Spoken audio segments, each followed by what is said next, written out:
Hey guys, welcome back to Home Built, and today's job is to finish up the external cosmetic parts of the 680.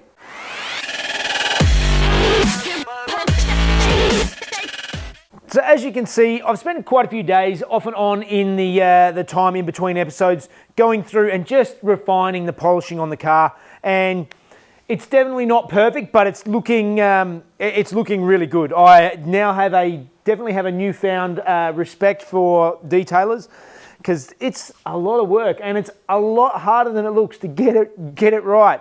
I am pretty happy with this. It's definitely shinier than any of my other cars, but if you do get it on the right light, you can still see some of the minor scratches in there. And in any case, I've got it as good as I'm going to get it for now.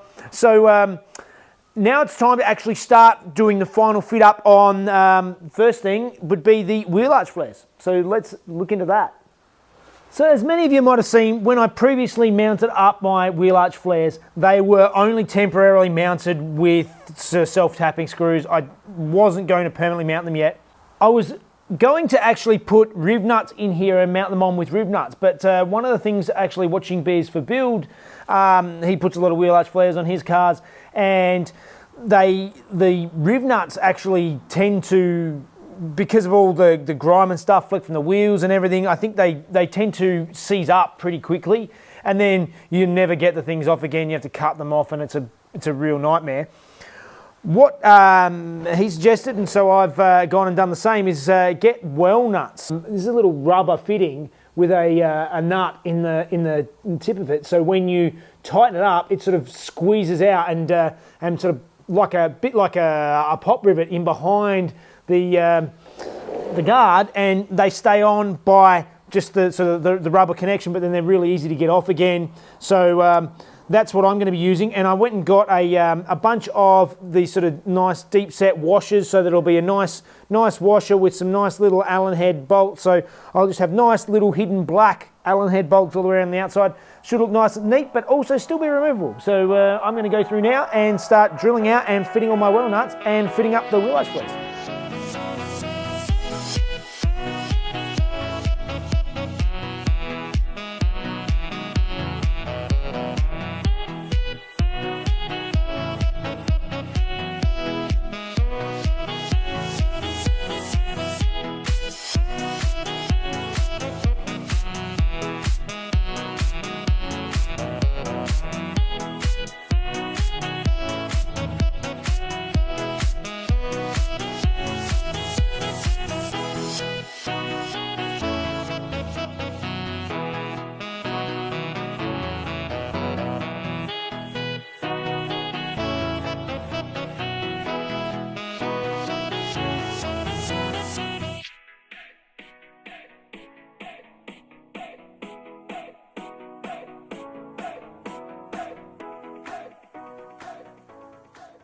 So the wheel arch is now firmly attached. I went around and I painted inside each of the holes that I drilled out larger, because obviously I don't want it to rust in the future. And I also went around the edge, and there's some rubber stripping. I just got some rubber capping off eBay and stuck that around the edge, so it's got a nice sort of rubber seal on it. Wheel arch flares are finally mounted up nicely, and the little black nuts just top it off. It looks nice. So next thing I'm going to tackle is I might have a look at putting that wing on. So I got the ring out ready to fit it up, and I had another look at it, and I realized that on the inside here it's actually quite dry, and I don't like the paint coverage. I'm not happy with the finish. I do have a couple of extra bits I've got to paint anyway. I've got to repaint some of the new door handles I've got, and I've got some drip rails that I've got to paint and things like that. So I think I'm going to give this another coat while I'm in there, give it a sand back, give it another coat, so I'm happy with it, so it matches everything else. I'm painting anyway, so I'm not overly concerned. So I might skip doing the wing for now and move on to something a little more controversial. So here's where the controversy comes in. As many of you have seen, the 680 looks awesome like it is, and I really like it, but I really wanted something to make it stand out. I mean, it's not the only blue 240Z around with wheel arch flares and that sort of thing. And I really liked the design of the graphics from the BRE 240Zs and Datsuns from the from the late 60s, early 70s. I really liked those designs, and I was inspired by that, but I wanted to come up with my own sort of thing. So I designed up my own sort of stripes inspired by that, and they're actually like sort of a graduated stripe that I got my local sign writer to cut out. These stripes are actually out of the gunmetal, and then I've got Datsun in black that goes on here. Some of you might not like it, but I really do. So this is what's going on the car, and unlike the 911 where I painted them on, these are actually vinyl. They can be removed, but they're staying on here while I've got the car anyway. So time to put some stickers up. Now, if you have never put some stickers on cars before, or some people have, I think the method that I use is the best method I have seen to get them straight and square and bubble free first time, every time. And I don't use water. I never use water on stickers. I don't think it's a good way of doing it. A lot of people like to use soapy water or whatever. I find that often you still sort of move the sticker when you're squidging it down, and it can still slip and slide. I don't like it. My method, which I was shown by a sign writer many years ago, has always worked, and it always gets it straight. So let's go through and put some stickers on, and I'll put a link to that video up in the up here.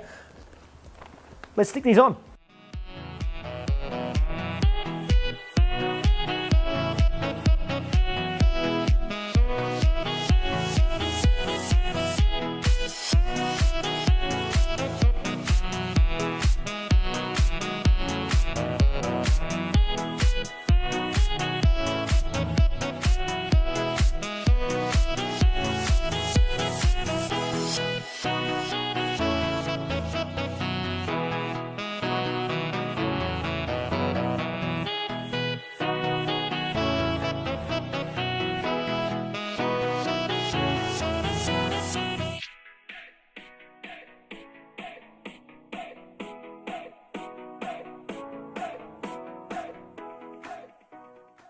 So it'll be interesting to see what the comments are like. I know a lot of you are probably going to hate it, but I like it. I think it's exactly what I was looking for. It's not too in your face. It's still reasonably subtle. Depending on the angle, sometimes it sort of disappears a bit into the paint. On this angle here, I can see that it's quite vibrant. But that's one side on. A little bit of playing around, but as you can see, my method of putting stickers on, it gets it on nice and straight and perfect. I've got the Datsun in the exact right spot in the center of the lines here. Everything's exactly the way I want it. So now I'm just going to move around to the other side and do the other side, and yeah, that bit will be done.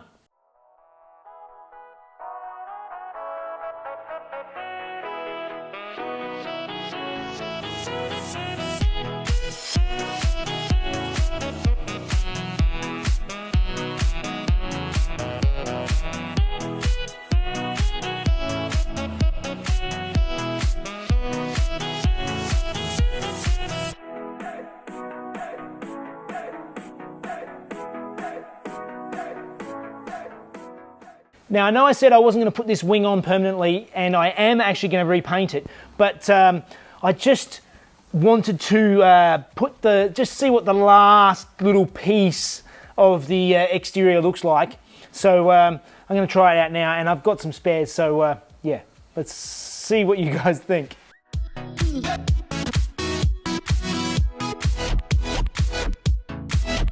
So yeah, I got them made up. I had to.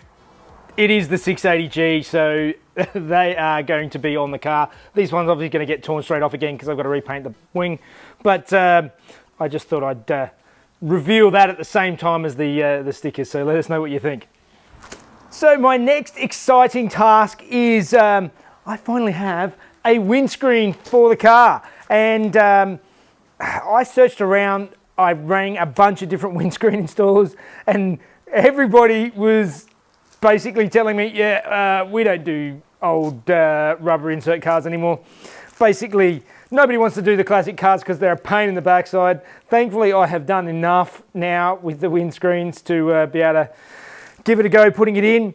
I am going to get this, unwrap the windscreen now and get the rubber on it and get it all ready to go, so when Mrs. Jeff gets home, we'll be able to put it in the car. And I'm just thinking about it off the top of my head. I might give it one go when she's not here and just see if I can do it myself. I know that's probably dumb because I know I'm not going to get it in, but I just want to see it in the car. So windscreen time it is.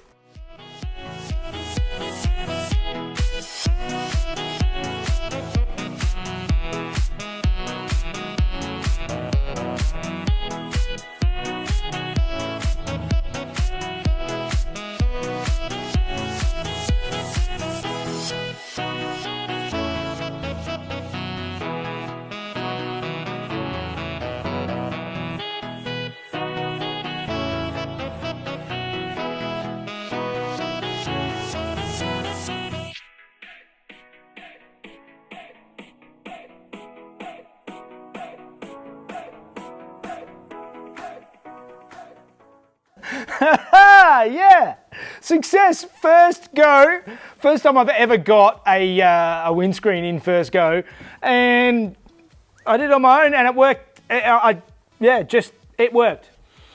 I am so stoked because that's a big milestone, and now the outside of the car is almost complete. Obviously I've got to repaint that wing, but and Mrs. Jeff is going to be over the moon that she doesn't have to help me, so oh, that's brilliant. All right, so let's move on.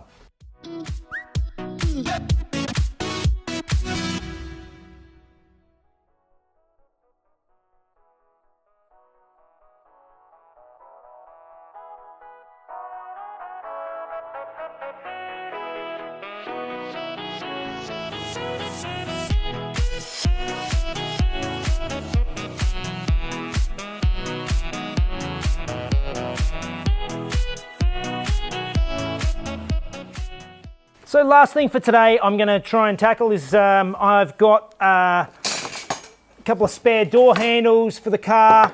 I realised that the light, the rear number plate light I had for my car was actually a 260Z1, and of course every single thing on the 260Z is different from the 240Z and it doesn't fit, so I've managed to get a 240Z1. So this needs to be painted, door handles need to be painted, and also these drip rail covers need to be painted. So first thing, this week I want to get some primer on these bits so that I can put some colour on them next week.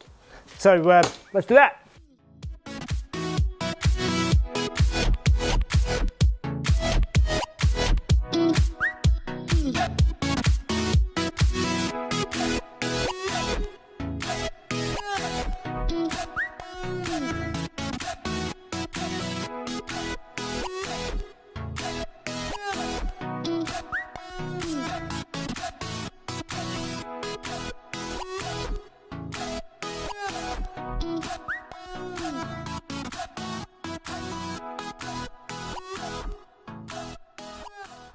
All right, everything is set up, ready to go. The steering wheel, I'm actually keeping the factory steering wheel because I really like the wood grain, old school style of it.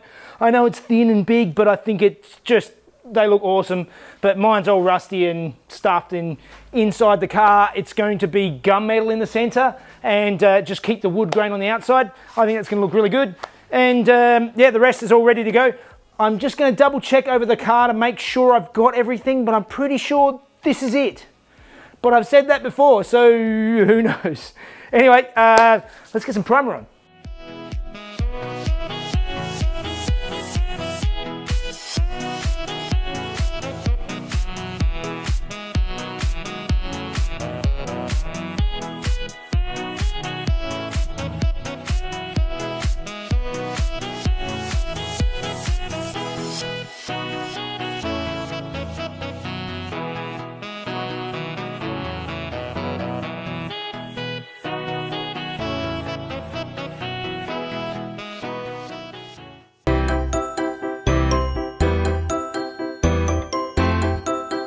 Hey guys, sometimes cheating in Formula One didn't involve illegal or questionable modifications. In 2008, Singapore, which is one of my favourite cities in the whole world, hosted its first ever night race.